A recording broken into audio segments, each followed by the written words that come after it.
Salam planter Indonesia. Assalamualaikum warahmatullahi wabarakatuh. Menjawab sebuah keresahan dari sahabat The Berondong, karena dia membicarakan sebuah hal yang sensitif yang selalu dibandingkan antara Indonesia dan Malaysia, bicara tentang pelepah dan pelepah, songgo dan songgo. Banyak orang yang berbicara bahwa kenapa di Malaysia songgo 1 itu tetap dijalankan, tapi produksinya masih baik-baik saja Pak Pendi. Tapi Pak Pendi selalu mengatakan songgo 2 adalah hal yang mutlak dilakukan di petani Indonesia. Penjelasan secara ilmiahnya adalah seperti ini. Di dalam budidaya kelapa sawit dengan pemberian pupuk yang sesuai dengan kebutuhan tanaman kelapa sawit, songgo adalah mutlak. Songgo adalah mutlak. Kenapa songgo ini adalah berpengaruh terhadap fotosintesis yang nanti akan berpengaruh terhadap tenaganya.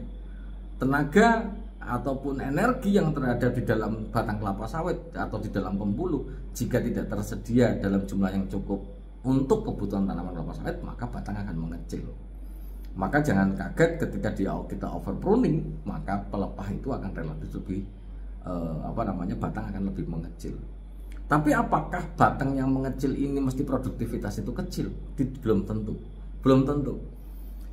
Ketika kita ngomongin serapan unsur hara dan air pada tanaman kelapa sawit, maka kita harus belajar bicara tentang aktivitas dan kecepatan reaksi jalur pembuluh di dalam batang kelapa sawit.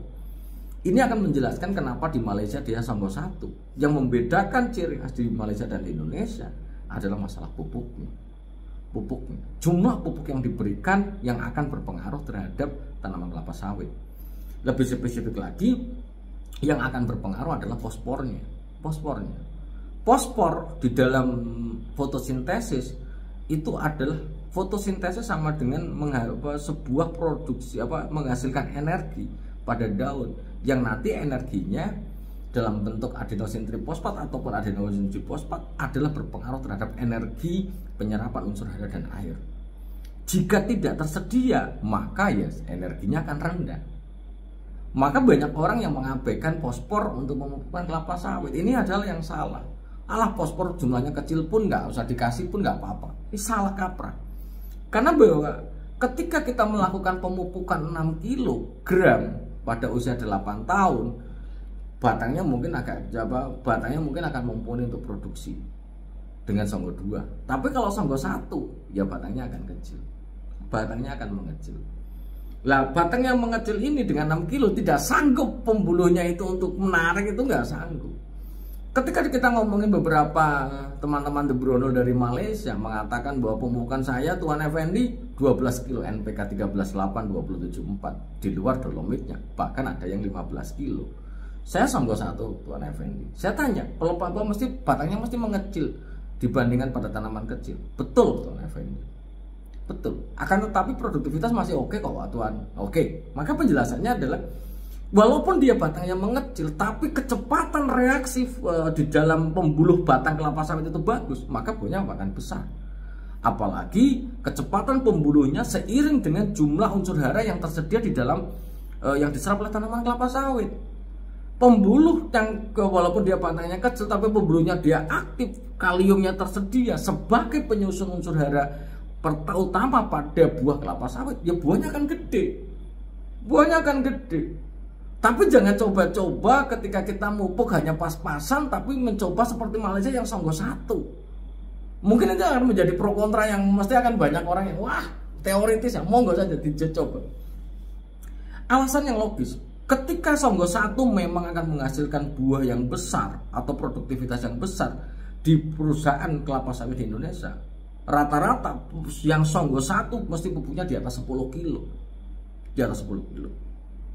Tapi pupuk-pupuk yang diberikan hanya sesuai dengan kebutuhan hara tanaman berdasarkan dari analisis daunnya saja, pas-pasan saja, maka songgo 2 adalah mutlak.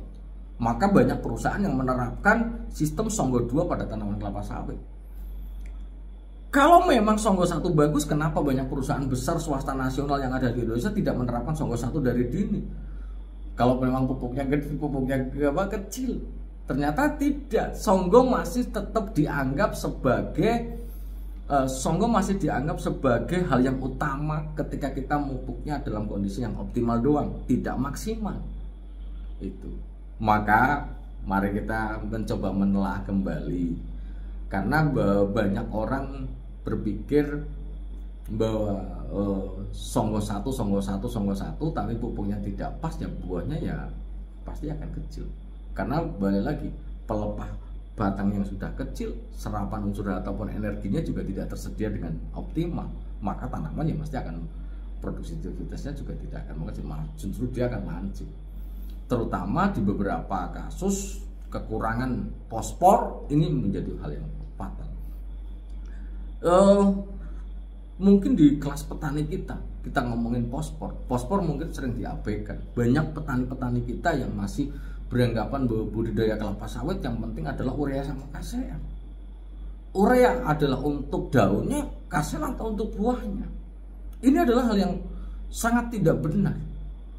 Memang secara garis besar nitrogen, urea mengandung 46% nitrogen, adalah sebagai penyumbang terbesar nitrogen yang nanti akan menyusun hijau daun. Itu adalah betul. Akan tetapi buah kelapa sawit yang dihasilkan juga mengandung nitrogen, yang dihasilkan dari nitrogen. Kalau tidak, proteinnya dari mana? Kalau tidak ada nitrogennya, sehingga nitrogen juga akan diserap oleh buah kelapa sawit.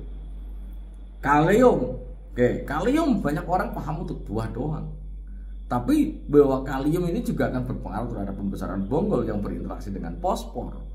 Kalium juga berpengaruh terhadap pelepah, sebagian juga akan terserap oleh pelepah, dan sebagian besar akan terserap oleh buah kelapa sawit. Sehingga hal yang ingin saya sampaikan kepada sahabat The Brondol menanggapi membanding-bandingkan ini, walaupun pro kontra di Indonesia, setiap The Brondol mengangkat topik tentang tunasan ataupun pruning, selalu saja yang membanding-bandingkan. Ya monggo saja, Anda punya keyakinan, saya juga punya keyakinan, Anda punya teori, saya juga punya teori. Sehingga monggo saja mana mau yang dijalankan. Setiap orang punya pendapat masing-masing, tapi ini adalah pendapat The Brondol bicara tentang pruning. Maka jaga selalu songgonya, karena songgo ini adalah sebuah proses kimia yang menghasilkan energi, bukan menghasilkan makanan, tapi menghasilkan energi yang berujung terhadap energi penyerapan unsur hara dan air. Jangan sampai sahabat The Brondol semuanya menyesal setelah pupuknya biasa-biasa saja atau pupuknya juga rendah, tapi coba Songgo satu, karena akan sangat berpengaruh terhadap potensi produksi yang bersumber dari serapan unsur hara yang terbatas. Mungkin itu saja dulu yang dapat saya sampaikan di kesempatan di malam hari yang berbahagia ini. Benang merah yang ingin saya sampaikan, kembali lagi, batang yang kecil memang tidak selalu menghasilkan buah yang kecil. Adalah sangat tergantung kecepatan reaksi, kecepatan transportasi di dalam pembuluh batang kelapa sawit itu akan sangat berpengaruh. Dan ini menjadi mutlak bagi kita. Ketika produktivitas mau bagus, maka pupuknya juga harus tinggi. Tidak ada sebuah tanaman kelapa sawit yang seunggul apapun, pupuknya sedikit tapi hasilnya gede banget, itu nggak akan mungkin. Karena apa yang dihasilkan adalah sesuatu yang dihasilkan dari apa yang dia tanaman kelapa sawit serap. Sehingga kalau banyak berkomentar, wah yang penting bibitnya unggul, bibit unggul itu adalah bibit yang bibit yang membutuhkan unsur hara yang cukup besar untuk menghasilkan produksi atau tonase buah yang lebih besar lagi daripada biasanya. Itu adalah definisi bibit unggul. Bibit unggul bukan berarti bibit yang pupuknya sedikit saja hasilnya maksimum, itu enggak ada. Itu sehingga jangan sampai salah kaprah di dalam budidaya tanaman kelapa sawit kita. Dan bagi netizen, terima kasih atas kritikannya bicara tentang membanding-bandingkan ini. Setiap The Brondol untuk menjawab tentang pruning selalu saja bahwa membandingkan, teori The Brondol itu nggak pernah dipakai, nggak bisa dipakai. Coba Anda resapi jalan-jalan yang jauh, jalan-jalan ke perusahaan kelapa sawit yang sampai dengan hari ini banyak riset-riset tetap menjalankan yang namanya Songgo adalah hal yang diwajibkan di perusahaan dengan pemupukan yang didasarkan pada kebutuhan optimal tanaman kelapa sawit. Jangan pernah mencoba tapi tidak punya tenaga gitu, sehingga pemupukan yang kita lakukan biasa-biasa aja, tapi mencoba sesuatu yang di sana itu pemupukannya adalah luar biasa. Semoga bermanfaat bagi sahabat bro, dan semoga Allah mendekat kita dengan kesehatan dan kebahagiaan dan masyarakat. Salam Planter Indonesia. Assalamualaikum warahmatullahi wabarakatuh.